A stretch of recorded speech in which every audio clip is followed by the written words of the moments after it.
telema na lingina yebisa bino ke il y a un accord oyo Rwanda na bakonzo oyo bazawana lelo na Congo bazolinga basigné na Belgique pona kopesa plus de 300 km to telema to yebisa na to panza message oyo Belgique ezozela signature ya accord ya 300 km.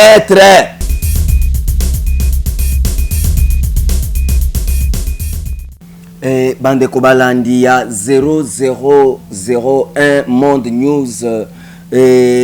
to pesi binombo te lisusu mukolo lelo parce que boyebi ke toyaka toujours na chaîne na biso yo pona koya ko pesa ba alerte koyebisa bino nini oye sengeli to banda kosala nini oye sengeli to zala na yango lokola attitude vis-à-vis na mboka na biso et République démocratique du Congo. Soki bozongi na simama muketango toyaki na chaîne na biso YouTube oyo pona kosolola na bino na makambo etali ndeko kamere oyo lelo avandi na mikili ya poto avandi na yazo sala ba affaire na ye à l'aise alors que mbongo ya ba Congolais ekizalaki akobebisa na mboka na biso ye wana kei akeye kovanda na ye na poto mais lelo na ye na kanda makasi kanda na zana ngona yebite soki mutu akoki kosilisa yango. Pourquoi? Parce que nalingi bozonga na histoire ya mboka na biso ndeko na biso Lumumba Patrice Emery Lumumba akufaki eloko akufelaki eza po akendaki ko alerter complot munene oyo bamindele bazalaki kosala pona tina ya kokabola mboka na biso oyo abengaki balkanisation. Projet wana ezalaka toujours projet wana ezo demereti lelo bayini ya Congo bazalaka kaka wana na kobeta mutu kosala lolenge nyonso po bakoka na kokabola Congo. Mais bomoko tozalaka na yango ne esalaka ke projet wana ekoka na ko réussir te. Mais na ngonga oyo nazoloba na bino na kobeta eloko moko lelo ba Congolais kopesa bino kanda parce que mboka na bino soki bolandi malamu te eloko na kobetela bino mukolo lelo en tout cas boyeba ke toko perdre Congo toko zala lisusu na République démocratique du Congo te mais toko tika na eteni ya République démocratique du Congo. Nzokande constitution na biso ezoloba ke ti mokili kosukaka ba frontière na biso ndenge ezaleli esengeli etikala bongo soki to perdre déjà ata 1 km ya pamba tozali lisusu na République démocratique du Congo te oyo Lumumba kufelaki oyo Mzee Laurent Désiré Kabila kufelaki oyo Kimbangu akufelaki oyo bato ebele bakufeli pona réclamation na yango oyo ti lelo bato ebele bazokufa bomoni eleki mikolo awa na est kuna boyoki 62 personnes bayekuta kaka kokuta bango boye na kaya ba réfugié babomi bango kaka na pamba boye nini bazoluka na mboka na biso. Bande kona ngai oyo bazoluka eza kokabwana ya Congo pwete bakoka na kozwa parti est na biso kuna lokola eza na richesse ebele mundela zolinga ke akoka na kozwa yango mais akozwa yango akoreshir projet wana soki kaka bokangi matoi na oyo nazo yebisa bino lelo na lingina yebisa bino ke boyeba ke eza na plan moko oyo ezo monter bientôt ekozala signé na Belgique esengeli bakende ko signer accord moko bientôt na Belgique nazo alerter na za sentinelle ya République démocratique du Congo. Et puis biloko ya boyo koki kokuta yango na ba chaîne nyonso te parce que ba chaîne mosusu basala bazosala na bango ba biloko lolenge balingi kosala mais awa na 000 boss kize malanda. En tout cas na pesi mbote sika ozali osala vraiment malamu pour que chaîne oyo ekokana coexister parce que ezo alerter baye bana mboka na o nyonso ba complot nyonso ba impérialiste bazo sala na lobaka toujours que République démocratique du Congo eza bénédiction pour na biso mais cause la véritable bénédiction soki biso moko tozo prendre soin pe tozo défendre yango ba congolais nde esika wana tolingaka penza ko telema penza te toyebi ko défendre République na biso te tala lolenge bien bande kona ngai makambo ezo salema na mboka na biso mukolo na mukolo abato bazo kufa na est mukolo na mukolo bitumba eza na est mais tomitu na kate pourquoi bitumba wana bato wana bazo sala yango bitumba wana bato wana bazo sala yango parce que balingi bakokisa complot na bango ya ko balkaniser Congo ko kabola Congo pona bango ndenge tozaboye ba Congolais tosangana tozaini tozana bomoko ezalaka malamu te mais mingi batoyo bayaka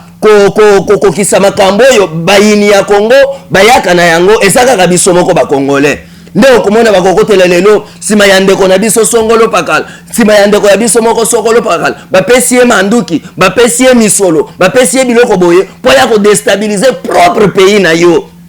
Est-ce que humanisme penza patriotisme ya solo ezalaka na nzoto na yo yo oyo omesana ko détruire Congo oyo na makambo ya mabe na batu ya mabe boye ba impérialiste depuis ba kabola République démocratique Afrique na biso boye ba ke Congo to salema lokola colonie d'exploitation pona bango développement na biso ekipaka bango te pona bango biso to banda komona kaka pasi to croupir toujours na misère po yango nde eza lokola arme première oyo bango basala po ete tozala faible po soki lelo toza stable mutu moko te koya kosaka na lisusu koya kotia loboko na ye na babiloko ya mboka na biso yango basalaka tout et tout ezala baprésident na bino bovotaka bato na bino bayaka basalaka tout et tout ekeno bazwa mutu oyo azalaka na kana bango mutu oyo azalaka na idéologie na bango pour que akoka na kotrahir bango te ba accomplir toujours ba mission na bango mais biso tolobi lelo te congolais trop c'est trop tango ya biso ko telema yango ko défendre République démocratique du Congo na biso moko yo bakoko na biso batikela biso moko yo esika wapi soki yo ozangi yango okozala isusu na image ou identité mosusu te bandeko bandeko na ngai ba congolais to telema na ningi na yebisa bino ke il y a un accord oyo Rwanda na bakonzo oyo baza wana lelo na Congo bazolinga basigné na Belgique pona kopesa plus de 300 km na mboka ya Rwanda basfalte yango soi-disant pour que babanda ko exploiter bango nyonso mais biso tozoyebisa bino ke ezande projet ya balkanisation po soki eloko wana esalemi yeba ke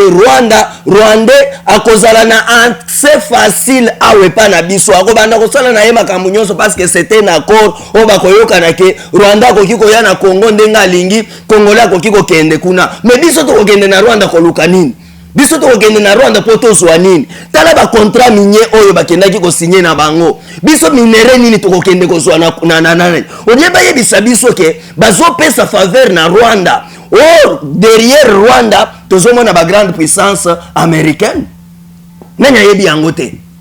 soki oyebi yango te yeba ke Rwanda azana makasi te ata une minute province moko ya République démocratique du Congo ya muke lokola Manyema ekoki ko beta Rwanda epesi bango etumbu epesi bango nyonso esengeli basala bango nyonso esengeli basala bango bakosala bango eloko moko te mais soki Rwanda lelo azana autorité ya kotelemela biso République la grande République démocratique du Congo ezapo aza soutenu na bayini ya Congo yango bandeko na ngai accord oyo esengeli esinyame bientôt na Belgique totelema bisika nyonso tozali tolobela likambo oyo esalema te ndeko Chilombo akokana kolibere te mabele na biso na accord na ye soi-disant accord na ye azolinga sala na Rwanda wana sinon toko perdre partie est na biso boyeba ke Musée asignaki na bango na le contrat tango azwaki ba soda azwaki accord na bango mais par après ayaki ko déjouer bango eloko wana etikala tilelo ba landela kayango mais soki bakeye ko pesa sous faveur ya asphalte ya 300 km wana pour que ba Rwandais ba banda ko sala ba transaction ndenge balingi boyeba yete nde opportunité ko sala ke ba Rwandais ba kota ebele na mboka na biso soki batondisa mbele pe basali mboka moko kuna bako se déclarer ke mboka wana eza ya bango to ko perdre partie wana ya mabele nzoka nde richesse na biso ebele eza na est bitumba ya est ezalaka ya pamba te yo kaniske bitumba ya est bakoki kosala yango na ba province net ya Congo central bakoki kosala yango te bazo sala yango kuna parke bayebi ke minere na biso ebele eza na est ya République démocratique du Congo. Et puis na contraste ko ya déstabilisation ya République démocratique du Congo muto yo bazwa en premier plan ezalaka Rwanda lelo aza parmi ba premier exportateur ya nani ya ba minere ba diamant ba nani kende na sol Rwandais est-ce que bazalaka na biloko wana bazwaka yango wapi bayaka kozwa yango na République démocratique du Congo bande ko nanga ba congolais to la lisami sute et komitango ya biso ko telema lokola mutu moko to défendre makila ya Lumumba Lumumba akufaki pamba te, akufaki pour alerter que bazolinga bakabola mboka na biso. Contrat et concrétisation yango yo ezolinga salema na Belgique kaka mikolo yo. Kolala pongite congolais yo oyo kolanda ngai. Kolala pongite yo oyo lingaka Congo. Ndeko na ngai okozwa ba million, okozwa banani eza biloko pamba me ko trahir mboka na yote. Mzee Laurent Désiré Kabila alobaki na biso ne jamais trahir le Congo. Bande ko eza concept oyo moko na biso esengeli abunda pona yango, esengeli asala po ete Congo na biso etikala toujours la grande République démocratique du Congo. Yango na lobi bande ko balandi ya 0001 Monde News oyo mokonzi na biso boss Kizin Malanda apesa biso pour que tokoka na ko pesaka ba alerte lokola boye. Pour qui to libéré kaka eloko wana 300 km bande kona ngai e komi yake Rwanda banda kona vigue na ye tongo midi pourquoi boyeba ke to perdre déjà grande partie ya république biso tozana eloko te tokoki koluka na Rwanda aza utiliser pa ya ba impérialiste to telema ba congolais to telema to belela moyini ya Congo oya zolinga ya ko déstabiliser biso. Congolais telema esika nyonso zwami to telema to yebisana to panza message oyo Belgique ezozela signature ya accord ya 300 km entre Rwanda na République démocratique du Congo oyo ndoko Chilombo azolinga apesa na ndeko Kagame azolinga azwa République démocratique du Congo. Kagame nde azoboma ba Congolais na est bandeko langa bazoboma biso mkolo nyonso ezoleka. Bazoboma biso na pamba te, bazoboma biso po bayebi ke Congo na biso etonda bomengo. Me biso moko bakolo bomengo, tozolia yango te, biso moko bakolo bomengo, tozomona yango te, bato mosusu nde balelaka biso. Po biso moko bazobenga biso ke tozalaka ba naïf. Et ça ya solo toza ba naïf parce que nous ne savons pas défendre notre république, parce que nous ne savons pas agir pour garder l'intégrité de notre territoire national. Nous devons tout faire, mes frères congolais. Surtout vous qui êtes déjà politiciens, qui êtes déjà bien positionnés. C'est vous qui avez toujours trahi la République démocratique du Congo. Mais souvenez-vous qu'il y a le sang des innocents qui ont coulé pour que cette République reste telle qu'elle est. Pour que le Congo soit divisé aujourd'hui. Pour que la balganisation ait lieu. Sachez-le bien que le sang de Kimbangu, le sang de Lumumba, le sang de Mzee Laurent Désiré Kabila et bien d'autres Congolais qui ont milité pour garder l'unité de la République, pour garder l'intégrité nationale. Ekoti kabinote. Ekoti kabinote bokokufa. Mais biso lokola ba sentinelle ya République, ngayo ya bino Martin Muzodi. Lokola sentinelle ya République, na bel timbela, na beleli. Ezana ndoki moko azolinga loka na moyi. Totika yete a accomplir mission na ye. Ndeko Chilombo pardon, tike la biso république na biso mobimba. Okutaki yango mobimba. Sala demanda na yo, otike la biso république na biso mobimba. Kobome la biso république te. Toyebi ke ba Congolais na mitango bazo kufa na banzala. Ba Congolais na mitango bazana eloko ya kolia te. Ba Congolais na mitango bazana mai ya komela te. Est-ce que wana eza babiloko ya yo kosala te okende kaka ko signer contrat okende ko signer accord ya 300 km ya ba Congolais ba Rwandais ba banda kona vigue na yango te wana ekosepelisa biso te wana ekotokotikela yango mutu moko te yango nde nazoloba ndeko na ngai héritier Mampuya l'incarnation du bien yo oyebi ke to militaka pona makambo oyebi ke makambo yango nde esalaka ke tokoka ko telema to belela nazoloba awa ndeko na ngai yo ozalaka pe na mondo oyo to telema biso nyonso na yo pe na ba émission na yo opanza lisolo oyo ya Belgique bazolinga ba signer accord ya 300 km entre le Rwanda et la République démocratique du Congo. Tokoki kotika eloko wana eleka na bongo te. Rwanda kopesa biso eloko moko te, biso tozana eloko moko te, tokozwa na Rwanda. Bandeko balandi ya 0001 Monde News ezaki alerte to esengela ki topesa mukolo ya lelo parce que république na biso eza na danger. Toyeba ke Lumumba akufaki na pamba te, Lumumba akufaki po alobaki na bamindele ke tolingi boka bolamboka na bisote bokanisa sécession katangese eza moko ya moyen ya kobalganiser Congo bokanisa sécession ya Kasai ezalaki moko ya moyen ya kokabola Congo lelo ndeko Chilombo ye wana lingia signé accord na ndeko Kagame pour que ba Rwanda bakotaka na République démocratique du Congo ndenge balingi biso pe tokotaka me biso na moni eloko moko tokokende koluke pai na bango te yango na beti mbela oyo pona koyebisa yo ndeko na ngai